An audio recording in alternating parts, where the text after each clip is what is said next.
नमस्कार। इस वक्त हमारे साथ पंचायत एवं ग्रामीण विकास मंत्री चौधरी देवेंद्र सिंह बबली जी है। बबली जी, पहले तो बहुत स्वागत है आपका बिंदास हरियाणा। धन्यवाद सुरेंद्र जी। कि जो आप सोच लेकर चले थे कि कहीं ना कहीं गांव देहात का विकास भी शहरों की तरफ हो, तो आपने चीजें बताई। गठबंधन में आप सरकार चला रहे हैं, जिस तरीके से जब मैनिफेस्टो जारी होता है चुनाव से पहले कि हम ये आपको कहीं ना कहीं वादे करते हैं कि इन तमाम मुद्दों को कहीं ना कहीं पूरा करेंगे, जो घोषणा पत्र है, सरकार बन गई। जिस तरीके से जेजेपी ने जो जो वादे किए थे, चाहे हम बुढ़ापा पेंशन की बात करें या फिर प्राइवेट सेक्टर की बात करें, 75% नौकरियां की जो बातें, हालांकि मामला कोर्ट में चल रहा है, तमाम जो वादे थे कितने आप उनको पूरा कर पाए हैं? क्योंकि इससे आगे की बात करें, चुनावी साल जो है वो शुरू हो चुका है, अगले साल जो चुनाव होने। देखिए, जब हमारी जननायक जनता पार्टी चुनाव से 10 महीने पहले इसका एक किस्म से मैं कहूँगा जन्म हुआ, उसके बाद दुष्यंत चौटाला जी ने हम जैसे लोगों को सबको उस पार्टी में लेकर, और हमने एक पार्टी की तरफ से एक मैनिफेस्टो पूरे हरियाणा प्रदेश के सामने पार्टी ने रखा। उसमें मैनिफेस्टो में जो हमारी पार्टी की सोच थी कि हम सत्ता में आने के बाद इन जो वादे करके गए इनको पूरा करेंगे, लेकिन लोगों ने, हरियाणा प्रदेश ने हमें 10 ही सीटें दी। और ऐसा माहौल हुआ कि भारतीय जनता पार्टी की पिछली सरकार थी, अब की बार उनको भी स्पष्ट बहुमत नहीं मिला था, तो हमें गठबंधन में सरकार बनानी पड़ी।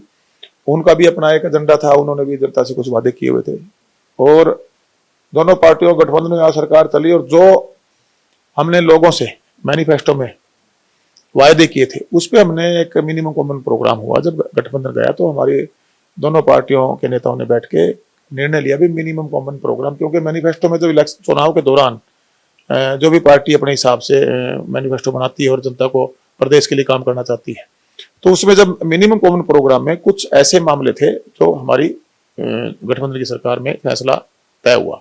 उसमें अपने 75% युवाओं को, हमारे जो यहाँ रोजगार की बात थी, हमने उसको लागू करवाया। मान लीजिए कोर्ट में मामला हो जाएगा।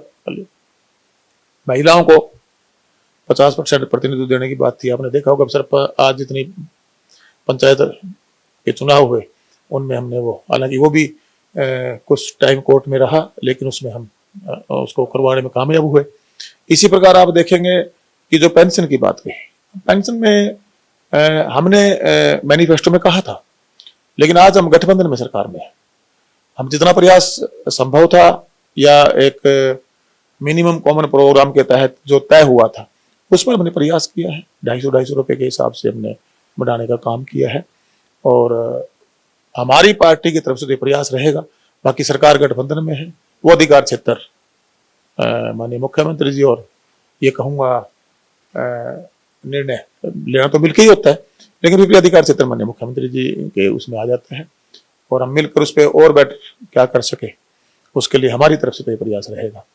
और बाकी जो डेवलपमेंट की बात है, आज मैं ये बात कह सकता हूं कि आज जो गठबंधन की सरकार है एक विजनरी सिस्टम से काम कर रही है। मुझे भी करीबन 1.5 साल आज एज मिनिस्टर काम करते हुए होगा। एज विधायक होने के नाते इतना समय मुख्यमंत्री जी के साथ शायद नहीं एक्सपेंड कर पाते थे, कि वो कैबिनेट में भी साथ होना होता है जो डिसीजन है डिपार्टमेंट को लेके। तो मैंने एक चीज तो महसूस की है, उनका विजन प्रदेश के हित के लिए, वो काम करना चाहते हैं, पारदर्शिता चाहते हैं, और ये एक टीम है। एक सहयोगी के रूप में आज हमें जिम्मेवारी मिली हुई है बतौर मंत्री। आज मेरे पास विभाग है, विकास पंचायत का बहुत बड़ा विभाग आप समझते हैं, और वो क्लियर थॉट है। जैसे एक विजन मैं लेके चला था, उस विजन में जहां जहां जो जो मैंने अपने सुझाव रखे, तो वो सुझाव समझ में आते ही प्रदेश हित के, जनहित के थे। 1 मिनट के अंदर उनको हमने इम्प्लीमेंट, हमारी सरकार ने, माननीय मुख्यमंत्री ने उनको इम्प्लीमेंट करने का काम किया। मैं इतना कह सकता हूं कि एक साफ सुथरे विजन से आज हम प्रदेश को डेवलपमेंट देना चाहते हैं।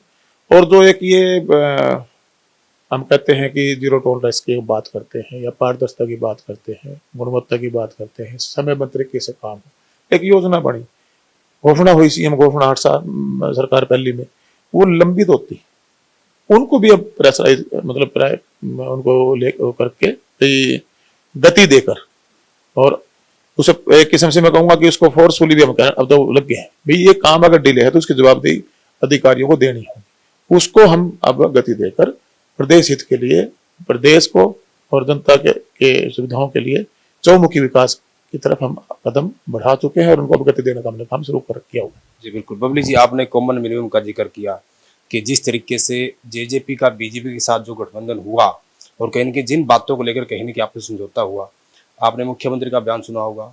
उन्होंने कहा कि हरियाणा में बीजेपी की सरकार है, जेजेपी हमारे साझेदारी में है। लेकिन कहीं न कहीं उनका ये भी कहना है कि 5100 पेंशन नहीं करेंगे और आज तक हमने जेजेपी की कोई बात नहीं मानी।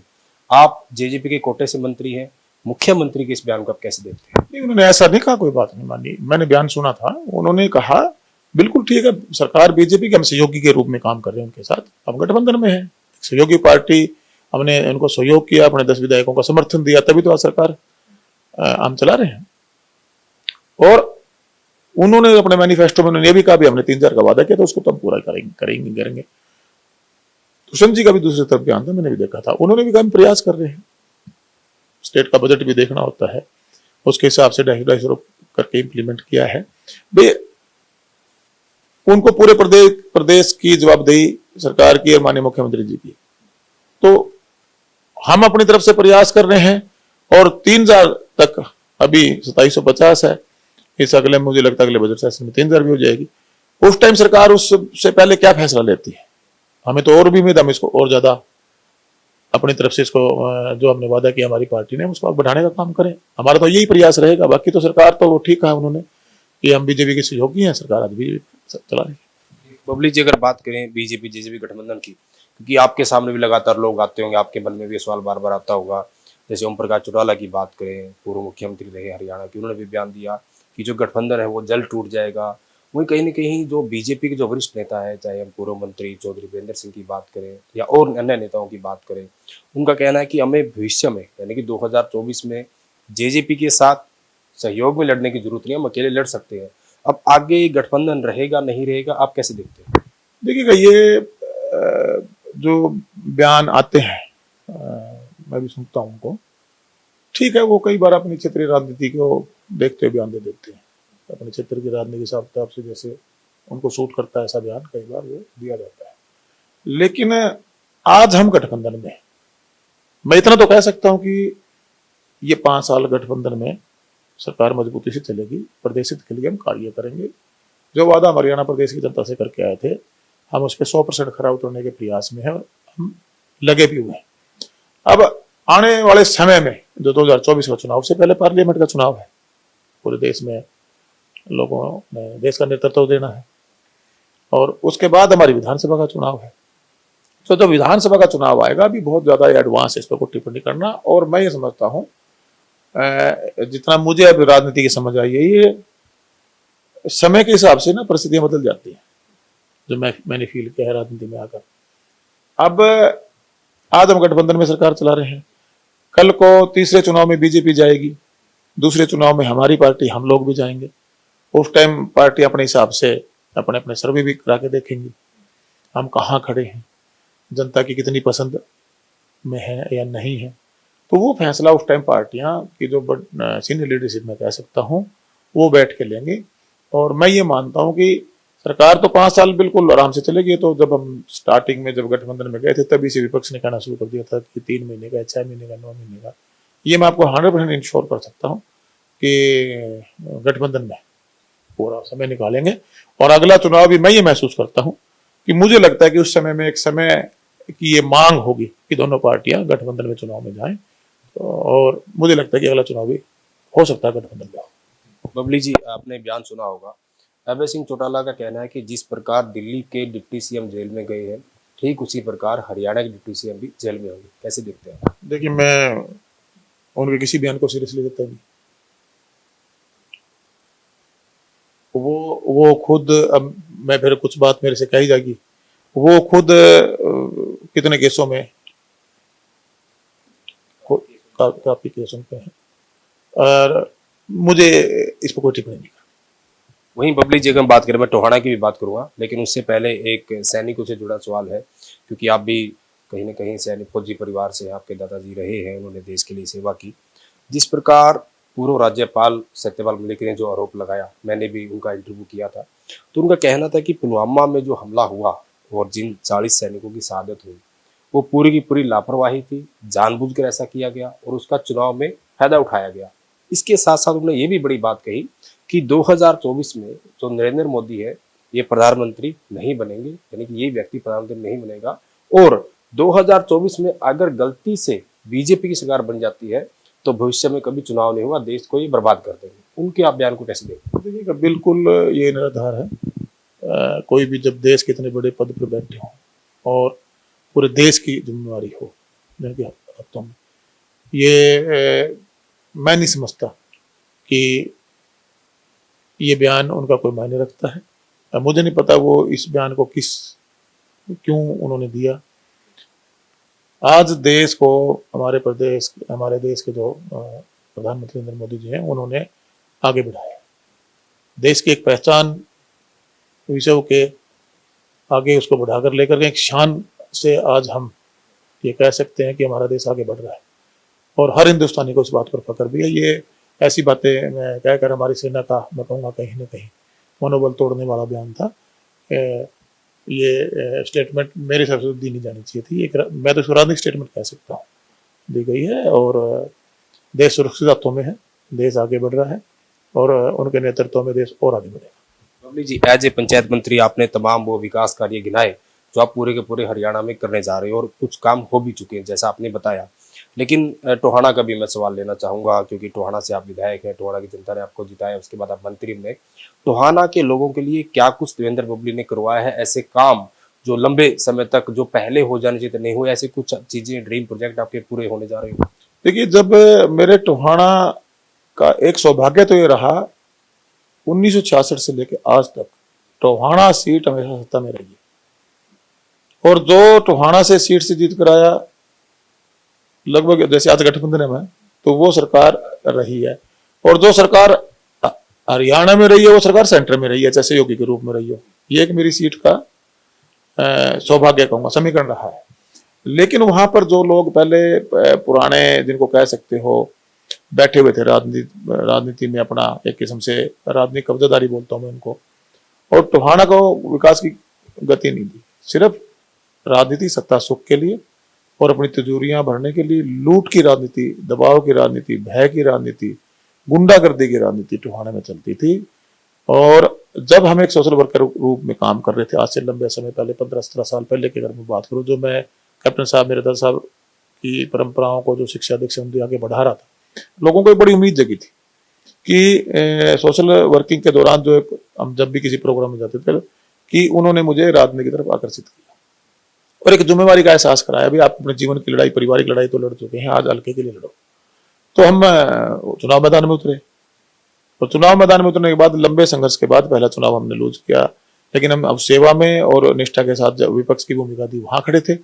सत्ता में आने के बाद मेरा एक पूरे के पूरे अपनी कंस्टिट्यूंसी को लेके एक पूरा मैंने खाका तैयार किया हुआ था कि मेरे शहर के अंदर जो सुविधाओं का अभाव, पिछली जो पार्टियां रही है, जब वहां चुने लोग रहे जिन्होंने सिर्फ और सिर्फ अपनी जेबें भरने का काम किया, लूटने का काम किया, लोगों को डराने धमकाने का, गुंडागर्दी का, तांडव का साथ टोहाने में होता। आज टोहाना का व्यापारी साहब जाके बात कीजिए, वो व्यापार बिल्कुल उससे कर रहा है, कोई दबाव डर भय रिकवरी नहीं होती आज उससे।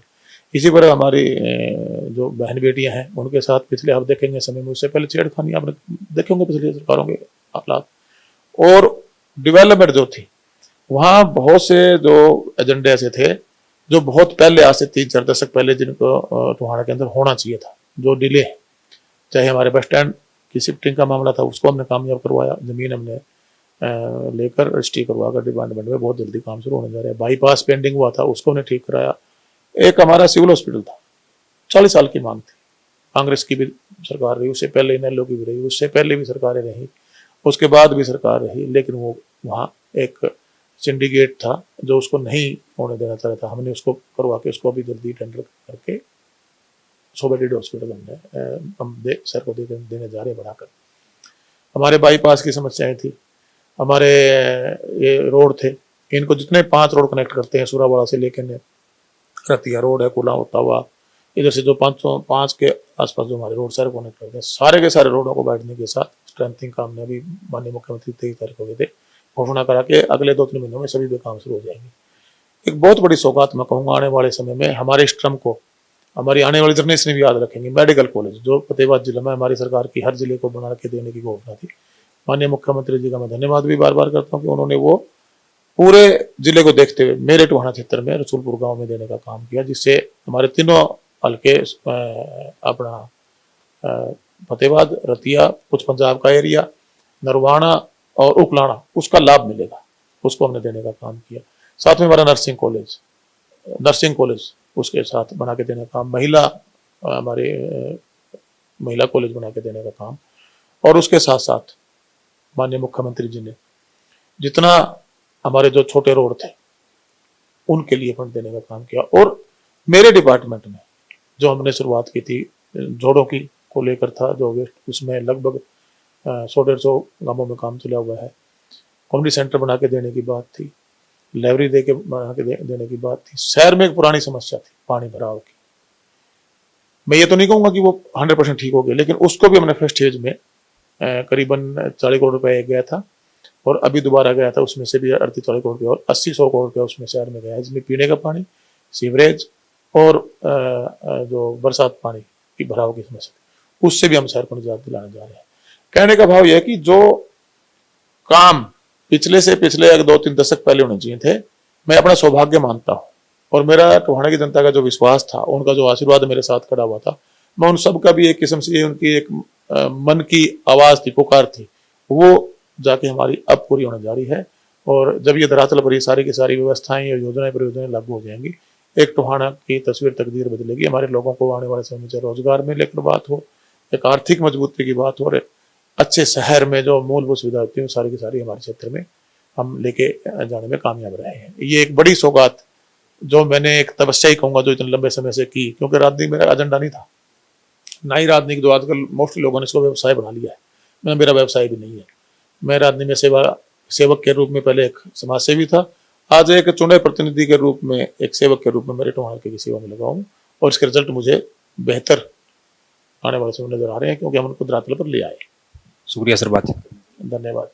तो ये थे पंचायत मंत्री चौधरी देवेंद्र सिंह डोबली, जिन्होंने तमाम मुद्दों को लेकर, तमाम सवालों को लेकर जो कहीं न कहीं अपनी बेबाक राय है वो हमारे साथ रखी। आपको हमारी पंचायत मंत्री के साथ बातचीत कैसी लगी, आप भी कमेंट के माध्यम से प्रतिक्रिया जरूर दें।